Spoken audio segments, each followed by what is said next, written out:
And that's why you never try to steal eggs from a Craxian nest mother, Zexital concluded, his three eyes blinking in sequence as he downed another glass of fluorescent liquid. The gathered crowd at the Shattered Moon, arguably the most notorious mercenary bar in the Outer Rim, roared with laughter. Well, what passed for laughter among the dozen different species present? The Vordaxians clicked their mandibles, the Nerati whistled through their breathing tubes, and the lone Kularian in the corner did that weird thing where their skin rippled in amusement. I noticed a group of fresh-faced recruits at the next table, their brand-new combat suits still showing manufacturers' creases. They were checking their datapads, probably scrolling through contract listings. One of them, a young praxi with scales so bright they practically screamed, "Rookie," was pointing excitedly at something on the screen. "Hey, look at this one. Guard duty for a mining operation. Target, human settlement on... The words human settlement hadn't even finished leaving his mouth before my glass hit their table, splattering their datapads with premium Centaurian brandy.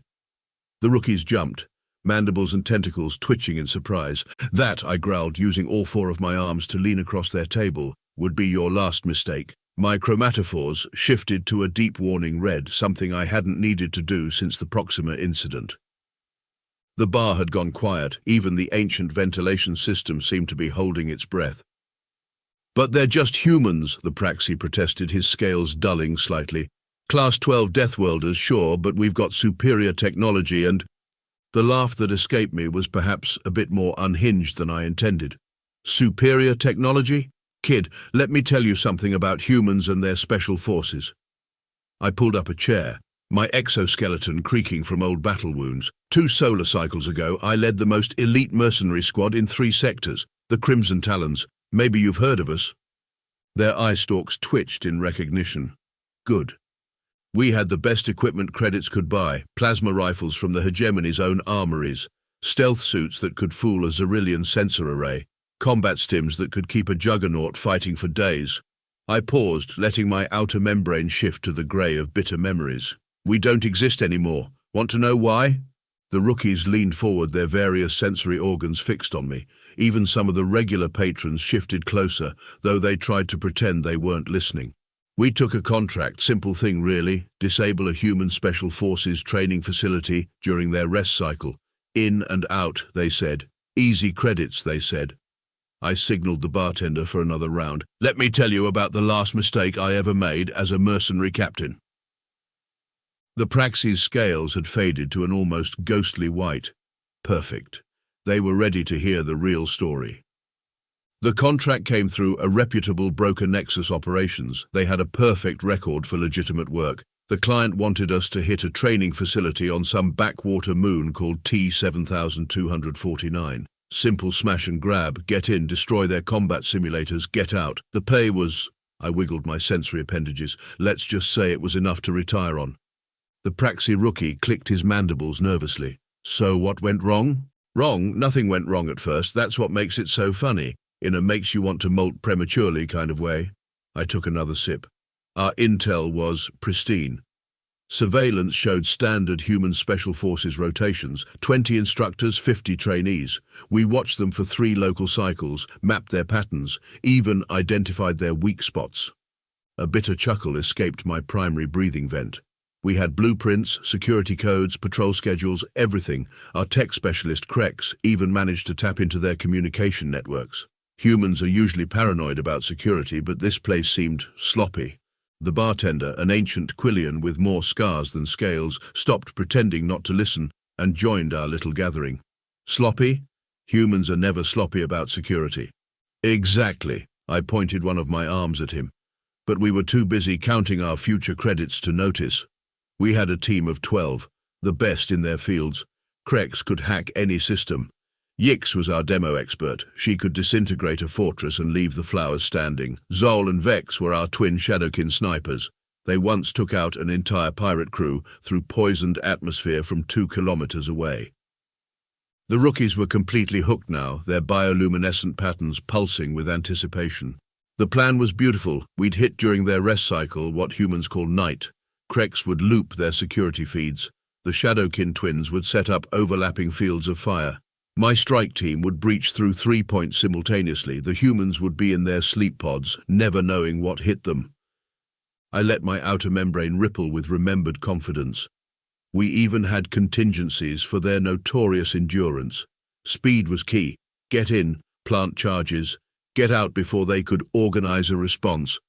We knew they were tough, but we had better tech, better training, and the element of surprise. The first warning sign came during our final prep. Krex noticed their communications were too easy to intercept. The patrol patterns were too regular. But when you're staring at a pile of credits that big, I gestured emptily with 2 arms. One of the rookies, a Nexari with prismatic fins, spoke up. But humans are predictable, right? They need regular sleep cycles, regular meals. The bartender actually laughed at that one, a wheezing sound like grinding metal. Kid, the only predictable thing about humans is their unpredictability. But we thought the same thing. Even when our perimeter sensors showed irregular heat signatures, we wrote it off as wildlife. Even when our long-range scans detected odd energy fluctuations, we blamed it on equipment malfunction. My chromatophores shifted to embarrassed purple. The night of the operation, everything seemed perfect. Weather conditions optimal. No moon in the sky. Perfect for our thermal vision. The facility looked quiet, peaceful even. Just a few lights in the command center, exactly as expected. I drained my glass, letting the alcohol burn through my secondary stomach. We moved in at peak darkness, 3 teams, 12 of the best mercenaries money could buy, armed with enough firepower to level a small city. The perimeter defenses were exactly where the blueprint showed. The security codes worked perfectly. Even the door seals disengaged without a whisper. The Praxis scales had taken on a sickly green tinge. It was a trap, wasn't it?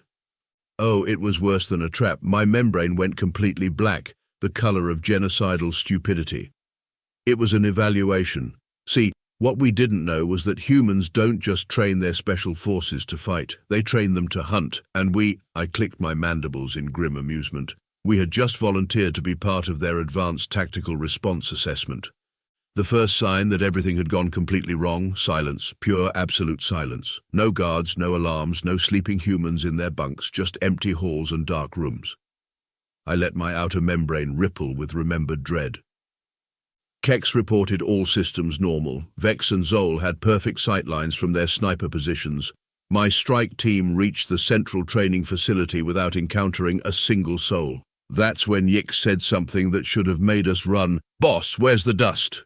The rookies exchanged confused glances. The Praxis' mandibles twitched. Dust? A facility this size, even with regular cleaning, should have had some dust. Maintenance areas, storage rooms, ventilation ducts, something. But everything was pristine, like it had been cleaned. My voice dropped to a whisper, or like nothing had been there in the first place. That's when we heard it, a sound that still haunts my sleep cycle. Human laughter, not over the comms, not from a specific direction. It seemed to come from everywhere and nowhere at once. The bar had gone so quiet, you could hear the power cells humming in the walls. Yix spun around, plasma cutter raised, and that's when they took her. No shots fired, no warning. One moment she was there, the next, gone. Just gone, like she'd been erased from existence. We found her later unconscious, hanging upside down from a ceiling beam, her weapons dismantled and arranged in a neat pile below her. "Spread out," I ordered. Rookie mistake, the humans wanted us to spread out. They'd studied our tactics, knew our formations. We were playing their game and didn't even know it. I gestured to the bartender for another round. My hands were shaking slightly, not from the alcohol. Krex screamed over the comms, not in pain, in frustration. "The system's alive. They've been live the whole time. They let us see what they wanted us to see." Then his signal went dead. Through the security feeds we'd thought we'd hacked, we watched humans in full combat gear materialize out of supposedly solid walls. Their adaptive camouflage made our stealth suits look like festival costumes. "That's impossible," the Nexari rookie protested. "No camo system can—" "Impossible," I laughed. "Kid, the humans hadn't developed better camo tech than us. They'd developed better everything than us. Their suits could shift color and texture instantly, match any background perfectly, but that wasn't the worst part. The worst part was how they moved." My chromatophores shifted to deep blue, the color of professional admiration mixed with terror. Ever seen a razorcat hunt? How it seems to flow like liquid death.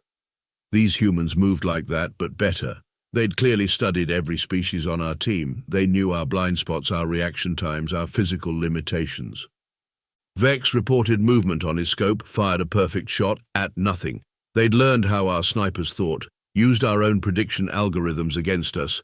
That's when the humans started hunting in earnest. They herded us like prey animals. Every route we took led exactly where they wanted us to go.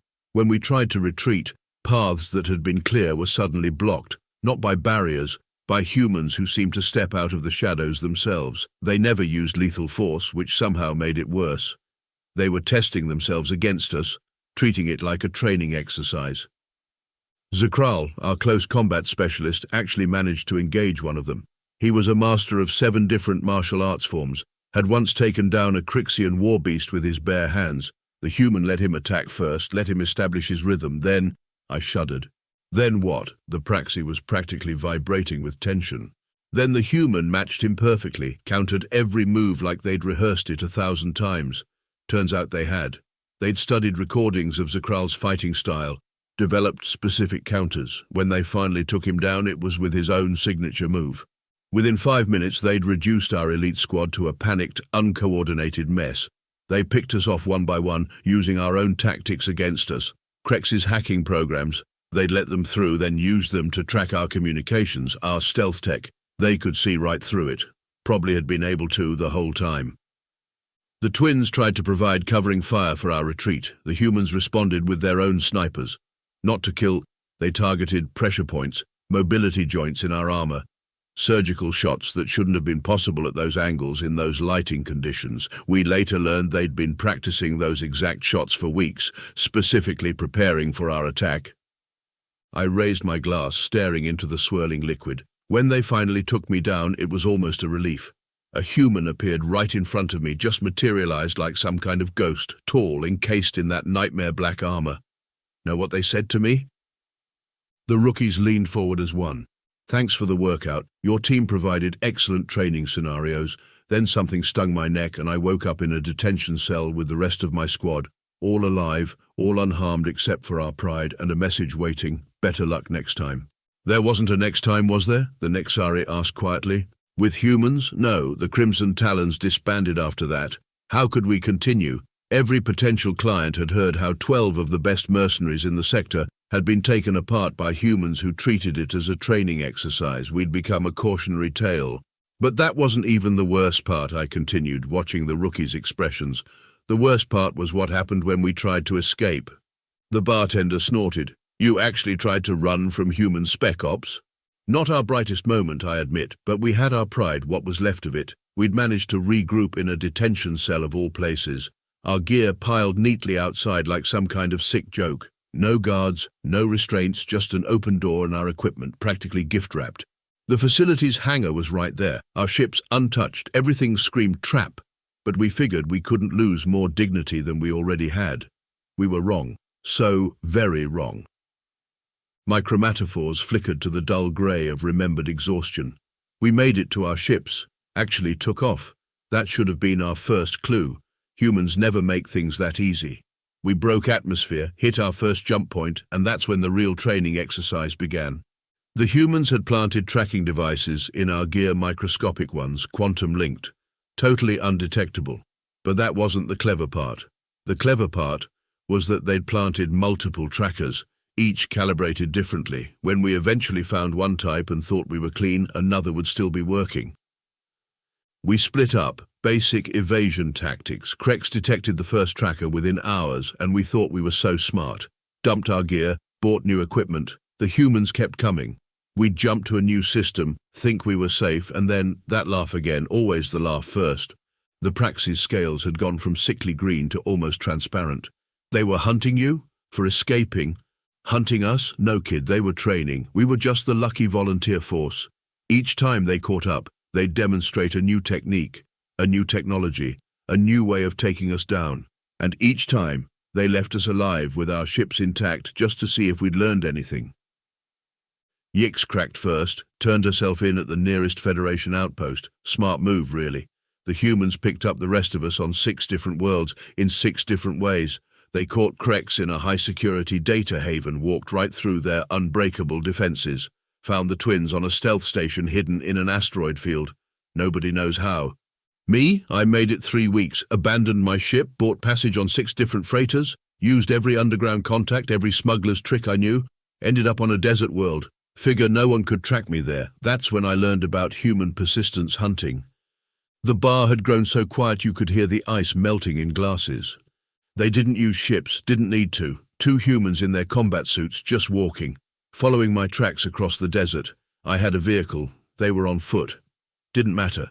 They'd walk during the day when the heat was worse, never seemed to tire, never needed to rest, just this steady, relentless pace. I'd drive for hours, look back and see 2 black dots on the horizon, stop to refuel and they'd gain ground, try to sleep and wake up to find they'd covered impossible distances. The locals said they never stopped, never deviated, just walked, following my trail like it was painted in glowing paint. The psychological effect was devastating, knowing they were always behind you, always coming, never rushing, never hurrying, but never stopping either. I started seeing things, thinking every shadow was a human in camouflage. Every sound was that laugh. Zakral tried fighting them, actually managed to set up an ambush on a swamp world, covered his tracks perfectly, or so he thought, found high ground, prepared killing zones, everything by the book. The humans walked right into the trap, except they'd known about it the whole time, were recording his tactics for their training manuals. My hands shook as I poured another drink. They let him spring the ambush, let him think it had worked.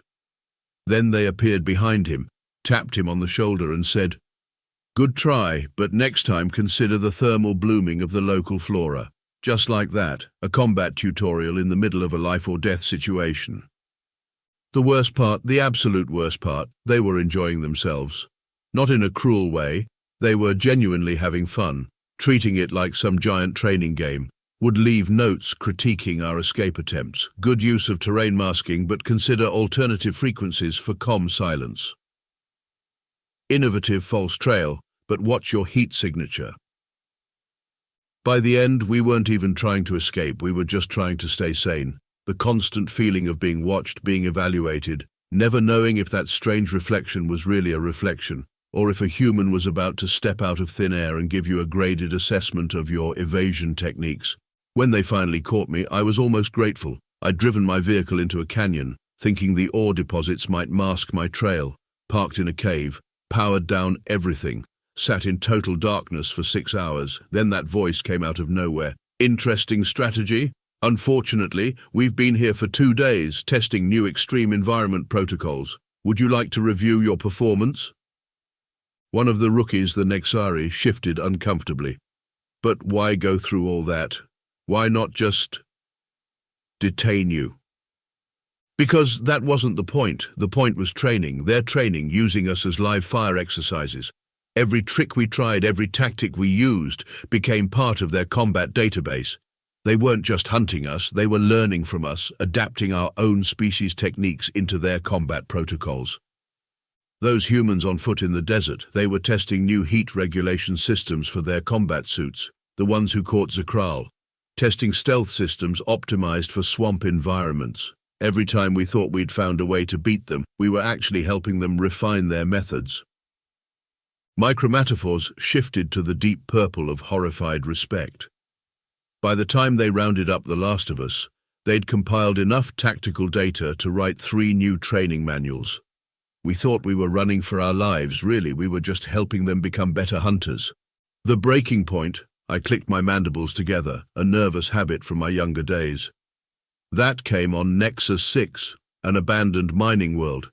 The last 4 of us, me, Zakral, Vex, and Krex, had found each other again. Figured we'd make our last stand together. Stupid, really, should have kept running.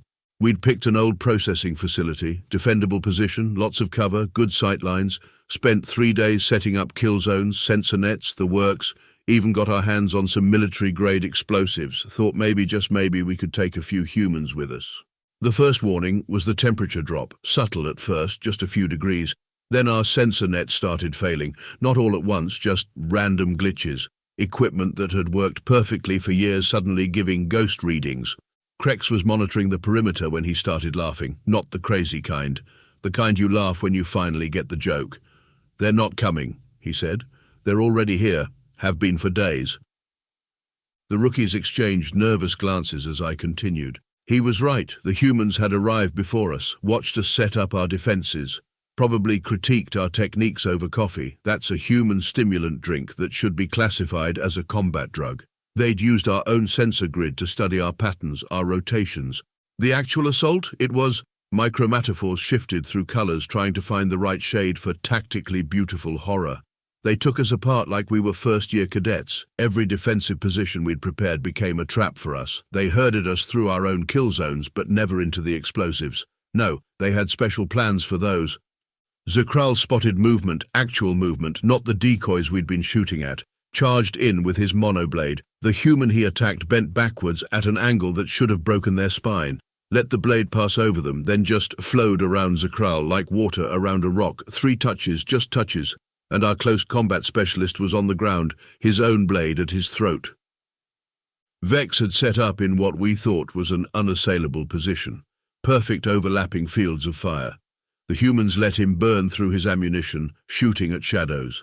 Then one of them dropped from the ceiling, right behind him, tapped him on the shoulder and said, "You're getting better, but you really should watch your 6. Krex. I paused, draining my glass. Krex actually managed to impress them. Had rigged the entire facility's systems into a death trap. Lights, atmosphere scrubbers, pressure doors, everything. The humans triggered it deliberately just to show how they'd prepared for it. Each team had backup systems we'd never even heard of. They could breathe comfortably in hard vacuum, see perfectly in total darkness. Me, I got to witness their hand-to-hand capabilities personally.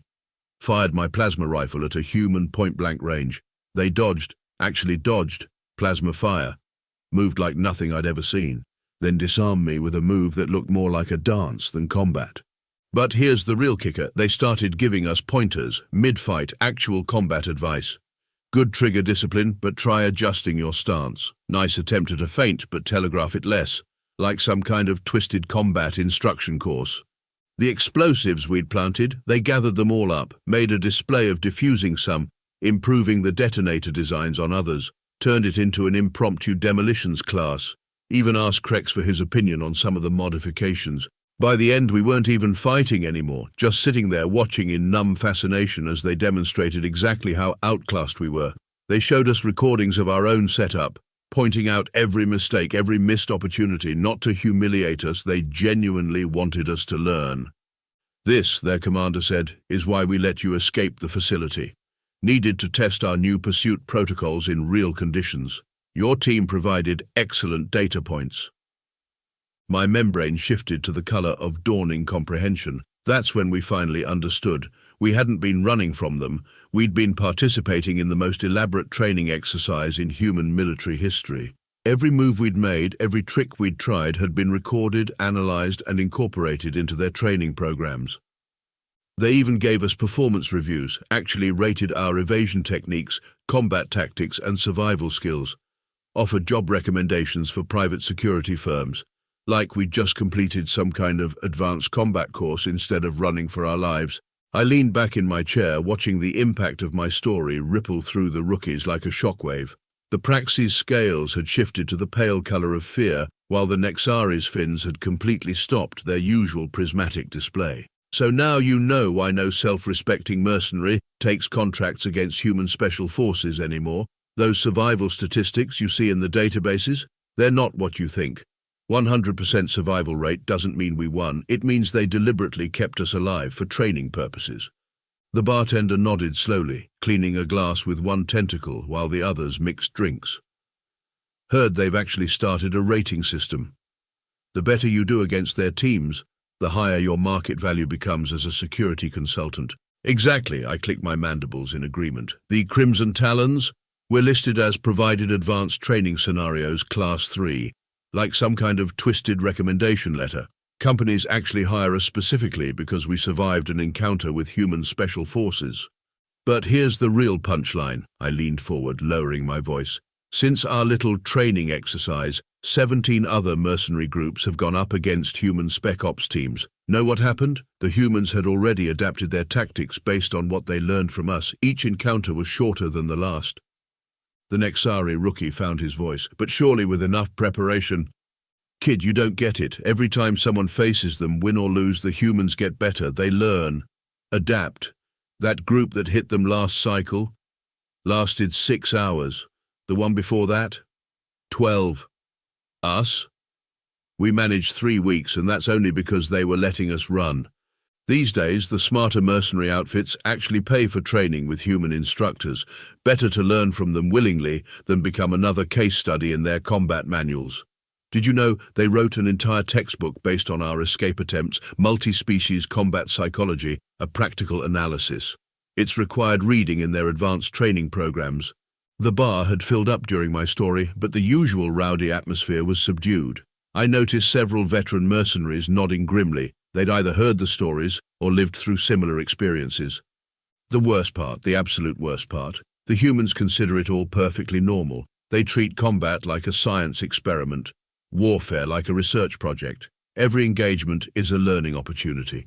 Every opponent is a chance to improve. I gestured to the rookie's datapad, still displaying that tantalizing contract. So go ahead, take that job if you want, but understand what you're signing up for. Best case scenario, you become their next training exercise. They'll study your tactics, analyze your techniques, and add everything they learn to their combat databases. And if you survive, which you probably will, because dead mercenaries can't provide feedback on their training methods, you'll spend the rest of your career looking over your shoulder, jumping at shadows, wondering if that strange reflection is really a reflection or if a human in adaptive camouflage is about to tap you on the shoulder and critique your defensive posture. The Praxi quietly reached over and deleted the contract listing. Smart move, kid. You want my professional advice? Stick to contracts against normal opponents, pirates, smugglers, corporate security. But if you ever see a job involving humans, especially their special forces, run fast, run far, and don't stop running.